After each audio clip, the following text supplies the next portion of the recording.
How to sing even if you hate the sound of your own voice.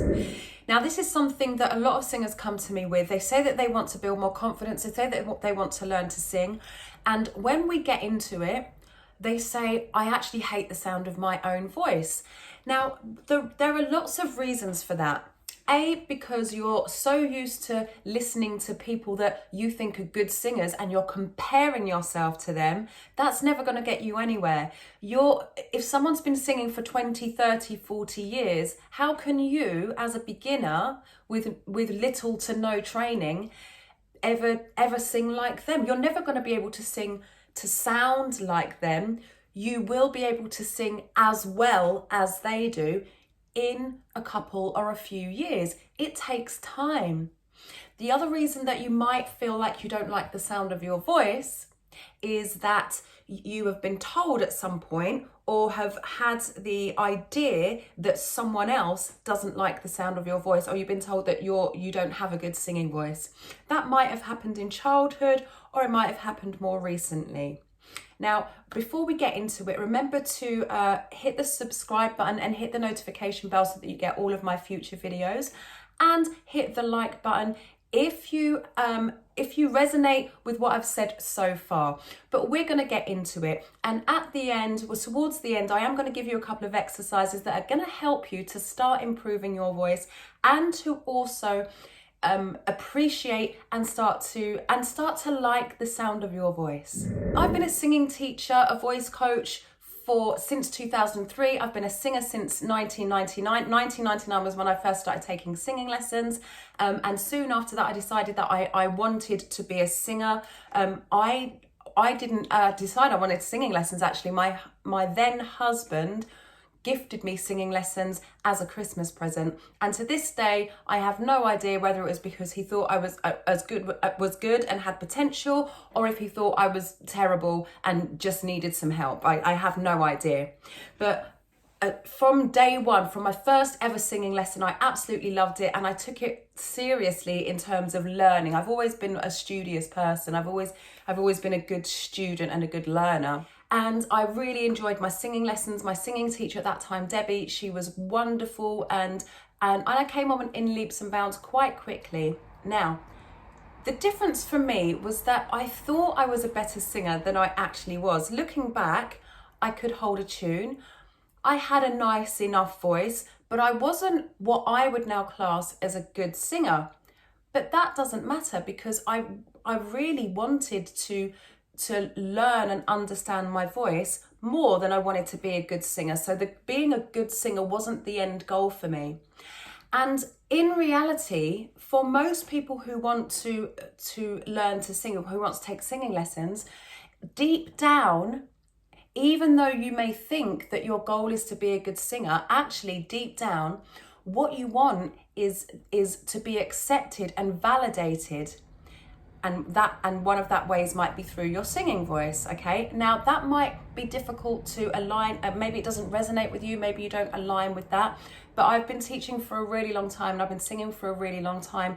And when you peel away the layers, deep down, we all want to be accepted in some way, okay? Even the rebels and the misfits among us. I'm a rebel and a misfit, but rebels and misfits have a human need. We all have a human need for community, and community means having a place in the world.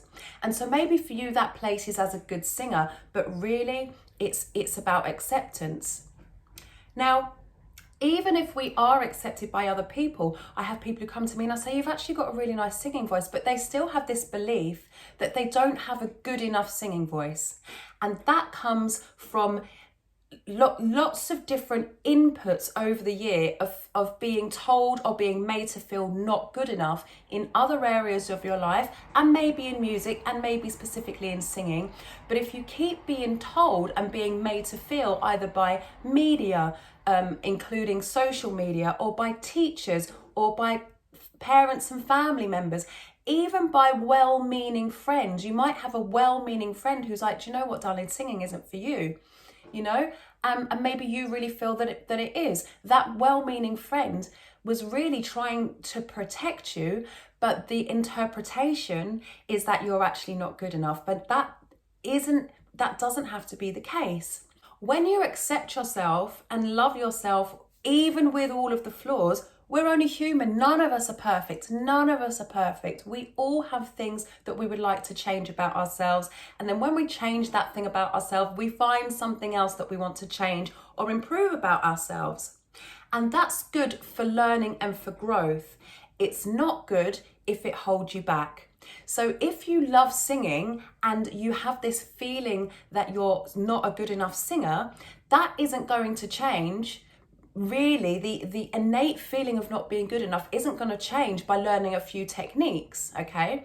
What I've found actually helps singers that I've worked with that have this belief is actually exploring their voices and falling in love with their voices again. Because if you learn techniques and your only source of feeling good is doing a technique properly, on the days that you're not feeling so good, you know, if you're tired or sometimes we just have an off day with singing, when we make mistakes, those feelings of not being good enough come back. But if you accept your voice the way that it is, whether it's on a good day or whether it's on your worst day, when you make a mistake is just a mistake. It doesn't bring back all of those feelings of, oh my God, why am I bothering? I knew I wasn't good enough. I knew I didn't have a good enough voice. I knew I couldn't do it. I knew I couldn't sound like Ariana Grande. I knew I couldn't sound like Sam Smith.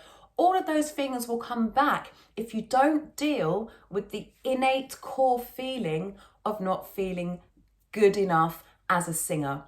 So I'm going to give you some tips and a couple of exercises that are going to help you to explore your voice, and we want to explore without judgment. So up to now, I've actually saved this for my paying singing students, but I'm fully booked right now. I don't have any space to accept more people. So I'm building a membership, and that way I can help more people, and also it's a more accessible way for people who have financial restraints and time restraints as well, because not everyone has 45 minutes or an hour every week to spend on singing lessons, but you might have 10 to 20 minutes a day to go into the membership and access some more tutorials in there. So I have free tutorials on YouTube. Make sure you subscribe and hit the notification bell, as I said at the top of the video, so that you get all of those. And if you would like to go deeper, the membership is coming, and that will be at a special launch rate, okay, when we launch at the end of February for my birthday. So that's February 2025. If you're watching after that, the membership is already up and running, and you'll be able to find that link in the pinned comment and in the description. For now, if you are really serious about singing, I recommend taking my free 5-day singing course. You will find that in the link in the pinned comment and in the description, and the membership will be in the description after the 28th of February. Okay, so let's get back to voice exploration and learning to sing by loving your voice. So the first thing that we can do is to actually just use our voices and notice where we feel it happening, because with a lot of learners, especially at the beginning, we're so obsessed with it sounding good and how the voice sounds, and we've really disconnected from the feeling of singing, okay? And what I mean by that is the physical feeling of singing. So just make any sound. I'm gonna start here. So it could be ah, ooh, anything, just any sound. Humming is good because you can feel the vibrations more, but other sounds are also fine just to get you going. So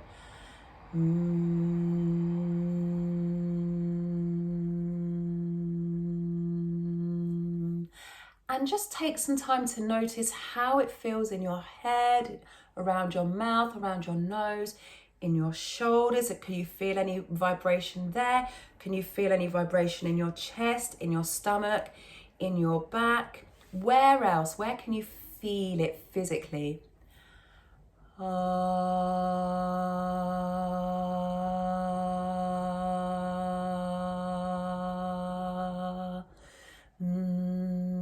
And if your voice is wobbling, let it wobble. We're not about sounding good. Singing lessons aren't really about sounding good. The end result, when you learn the different techniques, is that it's going to sound good, or it's going to sound nice, or, you know, or if you're into rock or metal, it's going to sound distorted and screamy without hurting your voice. Okay, that's the outcome.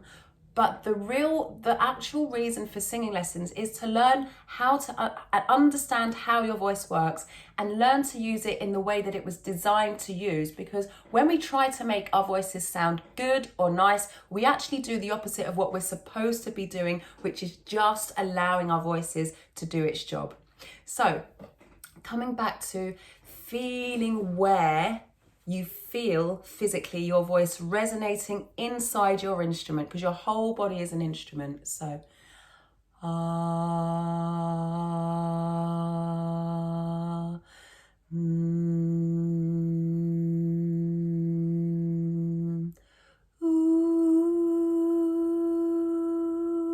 and you can match my sounds if you'd like to, or, you know, sing something similar to, or sound something similar to the sounds that I'm making, but you don't have to. It really is up to you. Go with what feels natural.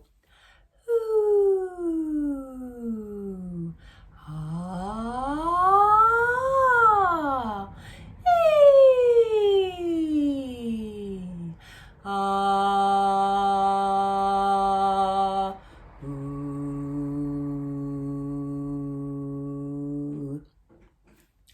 And then we can start to manipulate it, but in a more natural way. So humming sounds, and N for naughty, and z.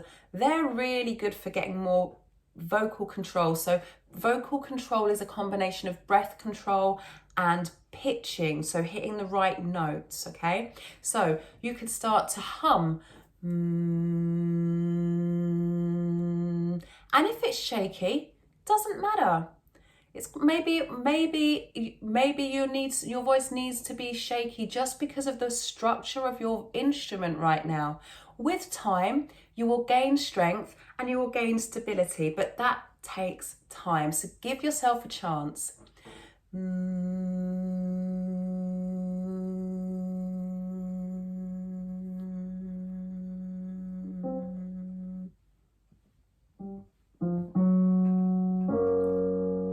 And let's just sound from here. And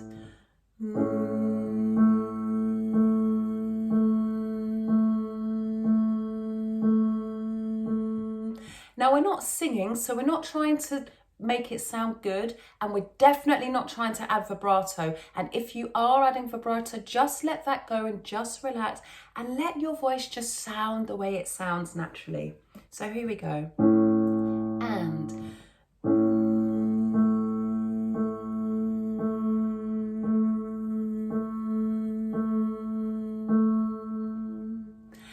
And let's move up and let's change to n. We're going to feel the buzz in our nose. Here we go. And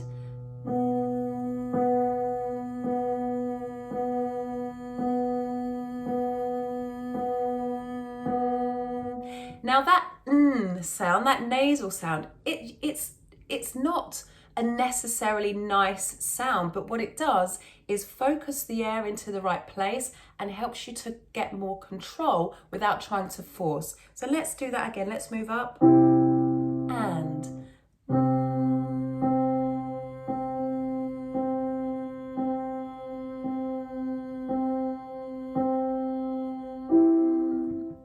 now inside the membership there will be, or if it's after the 28th of February 2025, there is a tutorial, or possibly more by now, tutorials inside that membership that are going to really help you to connect your voice in a way that feels more natural, that's going to help you to understand how your voice works more and get you to explore your voice in a way that helps you to start to love your voice and feel and feel really innately and in the core of your being that you are good enough and that you can use the techniques and make mistakes without feeling rubbish about yourself.